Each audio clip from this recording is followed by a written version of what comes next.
Evet sevgili dostlar, Ağbaşlar'dan herkese sevgiler saygılar. Bugün yine Tatarköy'deyiz.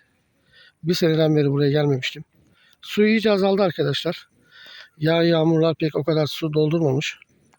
Aşağıda olta atan arkadaşlar var ama onlar da balık vurmadığı için görüntülerini göstermedim. Gördüğünüz gibi su bayağı gitmiş.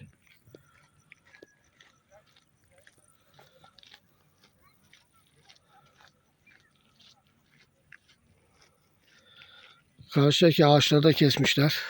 Diğer videolarımda burada ağaçlar vardı. Bakın ağaçlar şu anda hiçbiri yok.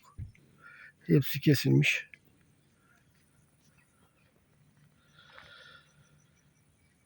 İnşallah 15 Haziran'dan sonra oltalarımızı burada atacağız arkadaşlar. Şimdilik hepinize sevgiler saygılar. Görüşmek üzere. Ağbaşlıyor'dan ayrılmayın. Taysan özgürsün, özgürsün başka.